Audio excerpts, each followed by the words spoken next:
Hey guys, welcome back to the channel. So, we talk about investing and saving and planning and, but when should you invest? It's a touchy subject. A lot of people are, I don't want to invest, if the market's low or high. And then you hear other people talking about, well, do you invest when there's a bear market or a bull market?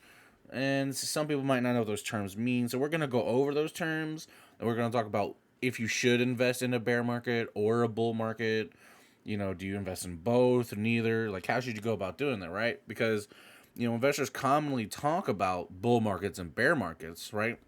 So we really need to explain what each one is, right? And how you know which one you're in. So, unless you read investing news, on the regular, you may not know what a bear market is. You may not know what a bull market is, right? But you may have heard that the longest period of a bull market since 1987 came to a sudden end in March 2020, with COVID-19. So let's break it down, right? Bear markets and bull markets are symbolic names for different periods in stock market history, right? They're going to explain the types of returns investors received during the periods in question. Okay, so ultimately, knowing what a bear market or bull market is doesn't matter much in the big scheme of investing, right? I keep investing, whether the US is in a bull market or a bear market. It doesn't matter to me, right? If you have an investing strategy, kind of like, as you should, right? You should know how to plan to invest no matter the market.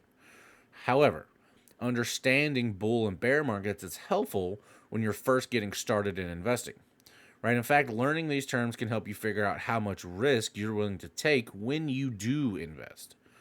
So then, bull markets and bear markets, they may vary depending on who you ask, right? And it's important to know that a bull market and a bear market don't have strict definitions. There is no government rule stating precisely what these are.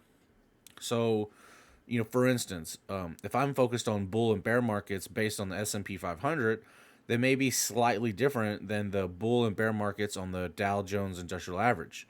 Some people may focus on the highest high and the lowest low. Others may only use data for what the stock market closed at on any given day. That said, though, bull markets and bear markets have a generally accepted definition. So, what is a bull market? Most people refer to a bull market as a period where a particular index, such as the S&P 500, has grown by 20% following a prior decline of 20% or more. The bull market continues until the next drop of 20% or more. If the US was currently in a bull market and the S&P 500 dropped 19%, we're still in a bull market despite the 19% drop. Stocks could move higher for months or years before completing the 20% drop. The bull market ends at the highest point right before the S&P 500 has a full 20% drop.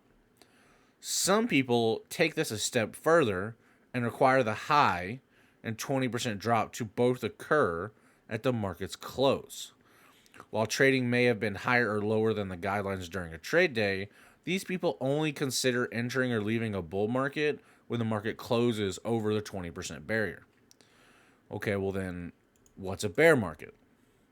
Well, a bear market is the opposite of a bull market, right? A bear market occurs when an index drops 20% or more following a prior gain of 20% or more. Like a bull market, the bear market will continue until a 20% gain happens. So essentially, a bear market is what follows a bull market. Once the index hits its high and then declines by 20%, the bear market has started. In order for the bear market to end, the index has to hit its low and then increase by 20%, starting the next bull market. Okay, well, now that we know what a bear market is and a bull market is, when should you invest, right? Because you'll never really know, so you should start now. Knowing when exactly to invest, that's going to be impossible, right?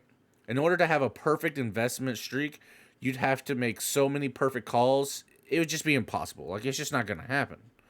First, you'd have to invest at the absolute low of a particular investment. Then you'd have to sell at the very peak of that investment's value. After that, you'd have to predict when the investment hits bottom and buy it back. You'd have to continue this process forever, right? When you're looking at historical charts and returns, this seems easy, right? Unfortunately, figuring out when to buy and sell during these, crazy times is much harder to predict, right? At the beginning of 2019, the world didn't know that a pandemic was going to take place in 2020. Similarly, most people didn't think a financial crisis was coming in 2008, just a couple years before that, right? So, keep investing regularly. The stock market as a whole appears to continue rising over longer periods. For that reason, it is often suggested that people should regularly invest in an investment that fits their risk profile. The key is staying invested over the long term.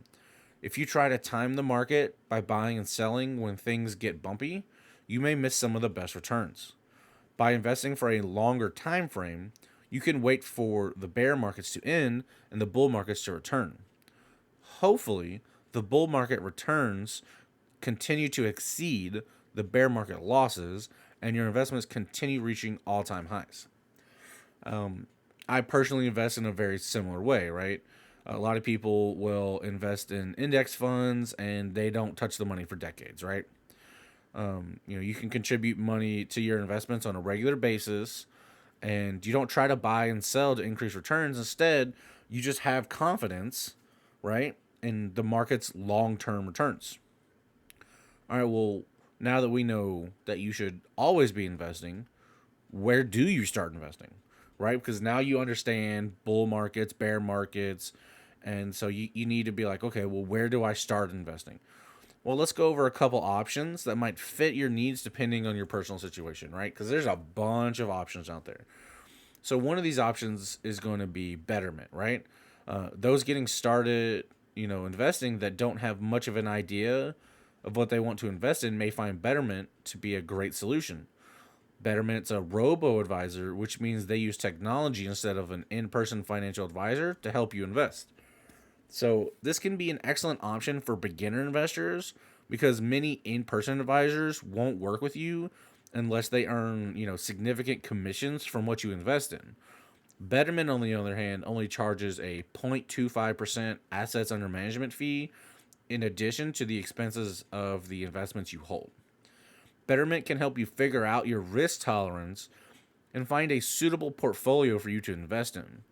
They also take care of other tasks such as rebalancing your portfolio as needed and tax loss harvesting. The best part is Betterment doesn't have a minimum to start investing like a lot of these other financial advisors or other investment companies might, right?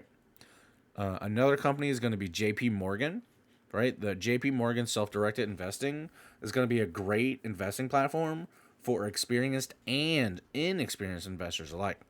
So to start off with, self-directed traders who know what they're looking to invest in will love zero fees and no minimum balance requirement. On the other hand, those who want a managed option, right, through the JP Morgan automated investing, you're going to pay a 0.35 annual advisory fee to have their portfolios completely managed for them.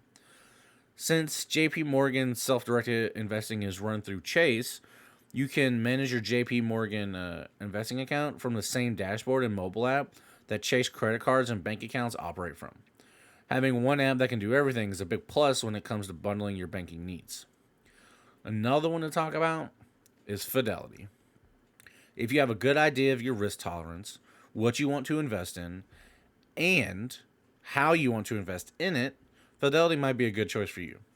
Fidelity offers several types of accounts that you can use to invest, including retirement accounts like IRAs, as well as taxable brokerage accounts. When you're ready to pick your specific investments, Fidelity has a wide range of low-cost options to choose from.